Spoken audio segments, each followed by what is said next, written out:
Welcome. My name is Sheri Fisher. I'm one of the founders of Root to Rise. The Root to Rise yoga teaching method bridges the gap between your 200-hour yoga teacher training and teaching extraordinary yoga classes, no matter how much experience you have. So if you're a yoga teacher and you have something to learn or something to share about teaching yoga and building your confidence to teach yoga, you're in the right place, and I'm glad you're here. One of my favorite teachers used to say to us as students, I'm really glad you're here because if you weren't here as students, I wouldn't be here teaching. And I think that's true, but I think it also sheds some light on how important it is to build your following as a yoga teacher. And I will say many teachers have asked me that question, and they have asked us at Root to Rise the question, how do I build a following? And so today we are going to talk about that with my guest, Sid McNairy. Now, he is a relationship coach. He is also the architect of the art of peaceful living. And he's a best-known author, a best-selling author internationally of a couple of different books, which is Those Who Know God, The Warrior Within, and an upcoming book called The Search for the Perfect Wave. And if you ever call Sid, he'll say, I can't come to the phone right now because I'm probably out surfing. So I love the title of his new book. So let me go ahead and bring in Sid, and we're going to talk about building your following, because Sid, I think you have a huge following for one. And also I think you have sort of that key secret ingredient on how to build a following. So welcome. Thank you. It's great to be here. Great to see you again. Thank you. We've written a book called Standing Room Only, How to Be That Yoga Teacher. And the third pillar of powerful teaching is connection. And that is connection with yourself. It's also connection with your fellow teachers, with your students, creating connection between students, and even connection with your studio owner, manager, the community at large. I mean, really anything that has to do with building that connection, which I think at its core is really building relationships. Now, you are a relationship coach. So I wanted to talk with you about building your following because you are a perfect example of that. But when you and I were talking, you said, it really comes down to some key building blocks, which is building a relationship with yourself. So talk to me a little bit about why that is such an important part of building your following, is to make that connection with yourself. Well, everything is relationships, right? Like no matter what it is, I can go pick up a glass of water, and it's my relationship with the water as to if I like it or not, if I feel like it's hot. Some people like drinking hot water, some people like drinking cold water. So it's all in our relationship to things. And so no matter what it is, like if I'm looking to build my following or connect to people, it's how am I standing in that relationship? Now, there is no perfect way to do that. I've had plenty of angry yoga teachers, and some people like to go to a yoga class where they get bossed and pushed around and told what to do. And you're a bad person if you didn't show up for class, and that's their level, and that relationship works for them. And then there's other people that are in the relationship for peace. Now, if I say that I want to be peace, which is typically how I come through on many of the things I'm doing, if I'm not in relationship to myself in that way, I'm not going to show up to others as if I have peace.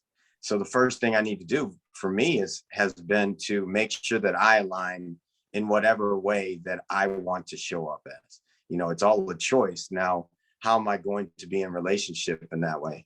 And what shows up for me is when I am in a relationship with someone, the way I am seeing it through my eyes is how it shows up in my life. So if I'm not seeing what I desire, then it's up to me to really look at, okay, how am I seeing from this vantage point that continues to bring those things forward? So it almost sounds like our relationships are a mirror of who we are, of where we're standing in our relationship with ourselves and our own authenticity. And then we sort of radiate that out, and we attract people who are in that same type of relationship, and maybe even repel people who aren't. Like you were giving the example of sort of the drill sergeant yoga teacher. That doesn't resonate with me as a student, I'm probably not coming back. And so it's that reflection of how do you put yourself out in the world is also going to determine who is brought into your world. Does that help summarize kind of what you were talking about? Oh, definitely. And I think one thing also to remember, because a lot of times people may be like, oh, it doesn't matter if you like it or not. You know, actually it does. People vote with their feet. And in a world of where we are now in and out of open studios, closed studios, you know, number wise on how many people we can get in, I think it's important to recognize just how am I relating with other people. You know, I think of relationship is two people coming together, they see how they relate, and then they get on a ship and see where they're sailing to. So really starting to understand, okay, if I'm on this space with someone, where are we going? You know, really, how can we show up for one another and understand this is our journey together, you know, whether it's short or long, and the impact that we make is up to both people's choices on the way. And I think it's not just romantic relationships. I think it's easy to think about relationships meaning romantic, but I think it's every single relationship that we have. And we also can change levels of relationship. Like if you are in a romantic relationship with somebody, and let's say you decide to change that, it's a breakup, it's parting ways, whatever, you still sort of have an energetic relationship with them. It's just different. And so I think it's important for us to look at our relationships from that holistic point of view, and that it's not just one type of relationship or with one person, it's really with everybody. So Sid, let me ask you this. If our relationship with ourself is really an important component of all of the relationships that we have, what are some things that you would recommend or that you have done to continue to develop the relationship with yourself? Well, one is to recognize just where I am, you know, what's going on in my own mind. So that meditation piece, I think so often people miss because they think, oh, well, I'm doing yoga and it's a moving meditation. Well, yes, you are. And there's a place to go deeper. I mean, if I close my eyes no longer give me the sensory recognition of things happening in front of me. If my eyes are open, there's all this that's going on, even when I don't know that my mind is in that chatter. So that's one big place for me, is to actually sit, meditate, and understand myself. You know, what am I bringing to the party that either is uplifting or tearing something down? You know, and that's a beginning. That's a big starting point for recognizing that. Then, as I went on Vision Quest, and that fourth Vision Quest is about walking the red road. How do I see the divinity in everything? So I like working with reflections when I'm looking at myself, or if I'm working with people in relationships. How is the space that you don't want showing up in your life? Because it's all a reflection of myself. And so if I don't like it, then there's some work to be done for me, because on the opposite end of dislike becomes, on the other side of that coin, is compassion. Compassion for me has shown up when I've opened up to the space of where I am, you know, where an understanding that, oh, actually, I've been through that. So I can have more compassion for somebody that's been through the same things. But that means I had to look at myself, forgive myself, move forward, and let things go, so that I'm not bringing my hurt into someone else's existence. So I think those are two major things: the meditation, and then looking at myself in the reflection, so that I can get to a place of compassion. And I'd say finally is to just keep going. You know, no matter what it is that I'm doing, I know there's going to be something on the other side that I can get to. I just have to be willing to keep making that journey for myself to get there. So let's go back to the meditation. We talk about that in the third pillar of powerful teaching, which is connection. And we actually talk about how to do meditation and the importance of meditation. And it is that sitting with yourself that I think creates the space for you to understand more about yourself. And then that I think the deeper part of that is creating the time and the space in order to do that meditation. Yes, sometimes it's uncomfortable. Yes, my mind goes, 1,000 miles a minute, but it's in that time with myself that I can see patterns that are running through with my thoughts. It's noticing my impatience. It's noticing my thoughts moving around. So I do think that stillness is really important. And then I think the other thing you brought up too about compassion with yourself. In my master's program, I remember one of the professors talking about how when we are limited in our love and our compassion for other people by how much we love and have compassion for ourselves. So if we do want to develop all of these wonderful, deep relationships, if we don't have that with ourselves, we're not going to have it with anyone else. So I think that's really important. And then your last point about almost just the diligence, just keep going. It is an unfolding, continual process that we go through, this relationship with ourselves and relationship with others.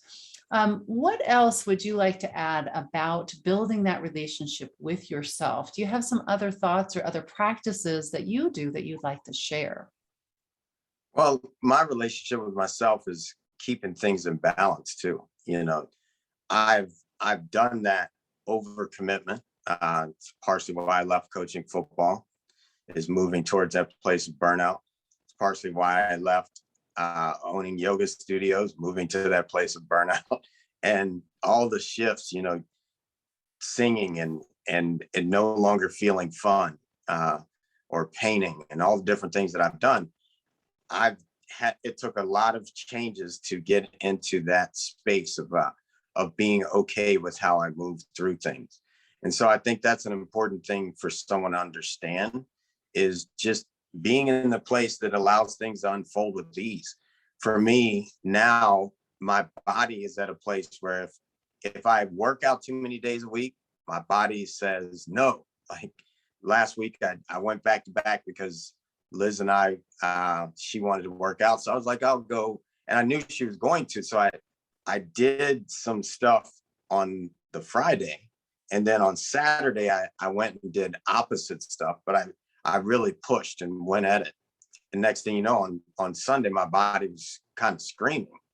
Fortunately, we spend a lot of time in the saltwater surfing. So that space of surfing for me gives me balance. Like I can really go sit in the water. It doesn't matter what type of wave I catch. It's opening up to that place that allows me to shift. So I think that's a important piece for anyone, is to be in the balance of it. Or you may be heading towards burnout, or you may not be, if you're not in balance, you may not be giving it everything you can give either. So just learning that for yourself, whatever that looks like. And I think a lot of that comes from that time with yourself, the meditation, the stillness, maybe journaling. It just depends on how people feel comfortable connecting with themselves. But it's understanding, what does balance feel like? What does imbalance feel like? Like you said, your body was hurting. Your body was giving you signs you did too much. And if we're too busy, or if we're not getting the pleasure or the joy out of a situation, let's say, a career that we're in, and we're just not feeling it anymore, recognizing it rather than fighting it and thinking, well, I need to stick with this. There's a lot to be said about tuning in to find the balance that you're talking about. So I do think that's important. So it's that stillness, the diligence, it's finding the balance.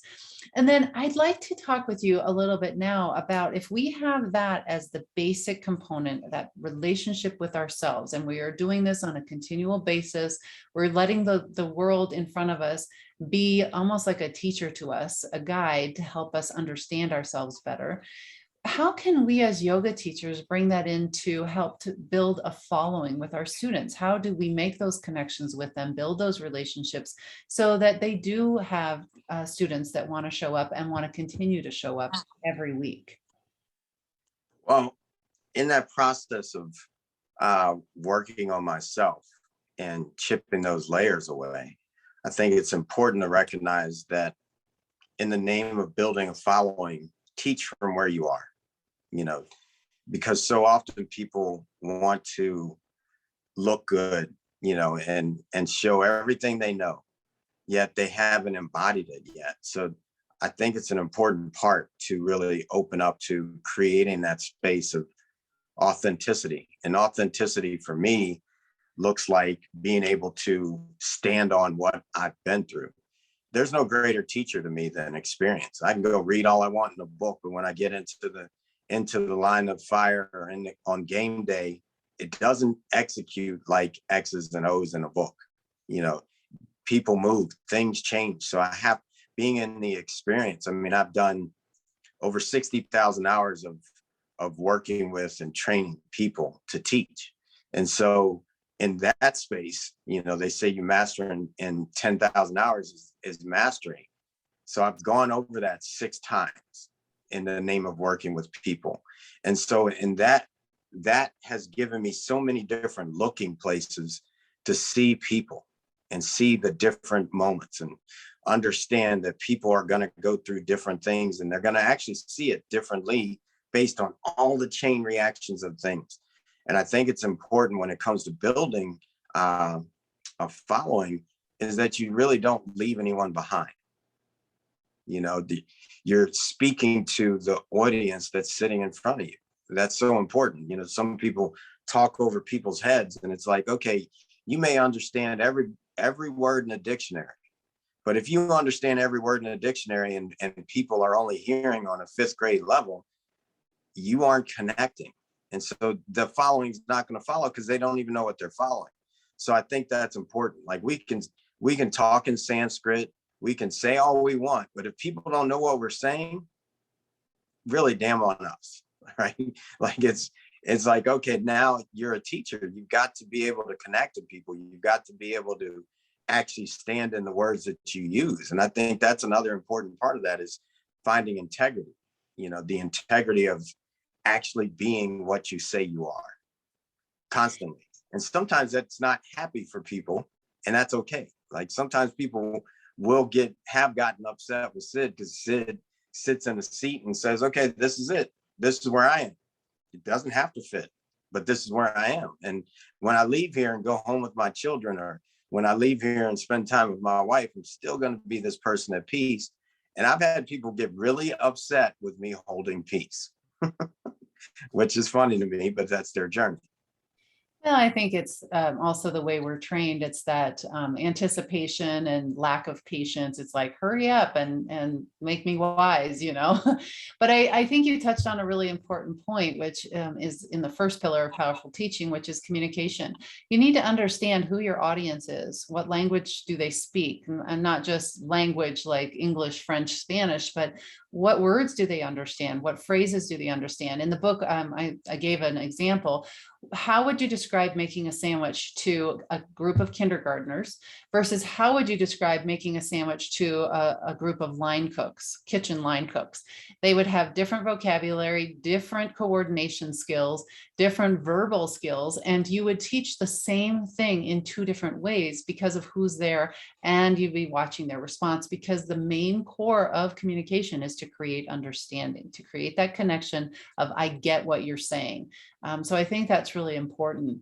And then something earlier that you said reminded me of a phrase, and I'm not going to probably get this just right, but it's that information can bring knowledge, but it's the experience that brings wisdom. And it's that integration of, you can go and read a book and learn about it, but it's not until you bring it into your realm and make it part of who you are and understand yourself around it that you can actually emit that and share that with others.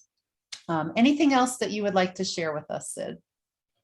Well, I think one main thing for me is that idea of the Buddha statue. You know, there was a Buddha statue and it was golden and beautiful. And then over time it got covered, and people thought they covered it to protect the statue and let it be there. But some little kid saw a little slither on the bottom and saw it glowing. So it chipped the little piece away. And then eventually everyone came out and they uncovered this golden statue that is there now. And for me, I think that's also in all of us. You know, we start to uncover the layers and we start to see what is something that is elevated about ourselves. Then we should keep going. You know, don't stop there, or you'll actually start to dull things up. Keep going and see what can you continue to uncover so that we get into our fullness. I think that's an important thing to speak to, as well as if a yoga teacher, I love the law of holes. And the law of holes is if you're stuck in a hole, stop digging, and then you'll get out of the hole. If you keep digging down the same path, you're going to keep making the hole bigger and dig yourself deeper. So that's one for sure that I just want to share to help people continue to move forward with their teaching and with their space that they're moving through. And maybe for our yoga teachers out there, maybe taking one of the concepts that Sid has been talking about here today, maybe some of the phrases that either Sid or I have used, and it's something that you can bring into one of your yoga classes and share it with them. Let them know, hey, I'm pondering these ideas, and here's some insights that I've had, and come from that authentic space of I don't know everything, but I'm eager to learn. And maybe that's a way that you can share that with your students. Sid, you have several things that you do throughout the year, and they are different retreats. You said you're a relationship coach. Can you give us just a little bit of insight as to how people can connect with you and what they may be able to participate in to have this deeper understanding of themselves? Well, a great way to see what we have going on is to go to artofpeacefulliving.com. We have retreats that run throughout the year. So if you miss one, you can keep going in order to get on the next one. We do a lot of surfers mindset retreats. And what that looks like is opening up with starting the day with meditation and yoga to get someone's body loose. Well, often, because we have a lot of couples that come, we do things based on relationships and how to look at those things. And then we go out and get on the water and put it into real live action, which I love doing that. You know, I've led several yoga retreats, and that was great. But this is different because you actually start to tap into your own psyche of whether or not, you know, you are in fear of what's you can't see in the water, or depending on where we are, sometimes you can't see everything. And that just gives something a whole different look and understanding for people to find the tools to take back into their life. And then we have several programs that people can get involved in, and they're all centered around relationships in some way, whether it's a dating relationship, looking to become or get into the relationship of your life, and how to catch those things and know how to move forward. For me, I went through a lot of things on my own that were steps along my journey that got me to the place of being in a relationship that's walking me home. So it's been great in that sense, and love sharing it. Liz, my wife, is really amazing at helping people in that way too. So we make a great team, and that's not usually how people operate. I mean, we're very fortunate that we spent 32,000 miles in a car and had one moment that we thought was leading to an argument that we were able to let go instantly. And so helping people find that for themselves is really an experience. So those are the things. 32,000 miles with only one possible thought of a fight, right there is a miracle. And one last question in regard to your retreats. If you're not a surfer, which some of us, including myself, are not really surfers, are there different levels? Can you come in as a beginner? Oh, yeah. Yeah, okay. We have beginners. Actually, everybody that's been has pretty much been a beginner so far. And so there's so many different ways that you can ride a wave. You can ride a wave on your stomach. You can ride a wave on your knees. You could stand up. And then there's other things that we do as well to help people when they're close into the shore. So we've got a great surfing coach here, and I know different surfing coaches around the world. So we work with some of the greatest people and bring people to a place that we've always had everybody stand up at least once. So it's been awesome. Oh, I may be your big challenge. All right, Sid, thank you so much. Thank you. And if you want, you can also find Sid on Amazon. His books are listed. It's Sid McNairy. So please check that out. And he also has quite a presence on Clubhouse. So you may check out Clubhouse if you are on Clubhouse. So now it's time for our coaching challenge. And I always come to you and I ask you to take anything that you've learned today and integrate it into your world. So my coaching challenge for you is, what is your way to come into self-inquiry? Is it meditation? Is it journaling? Is it talking with a professional, a counselor, a therapist? Is it sitting in the wilderness? Is it wandering around? What is it? And I am challenging you to integrate that into your life for the next week or more, at least 3 times, and just find and create the space for you to get to know yourself better. Again, when we develop the relationship with ourselves, we are better able to develop those relationships with others, which will help you in the end build your following with your students. All right, so that's your coaching challenge. And I am so glad that we have our guest Sid McNairy here today to talk about building your following, because our goal here is to give you more knowledge to help build your confidence levels as yoga teachers.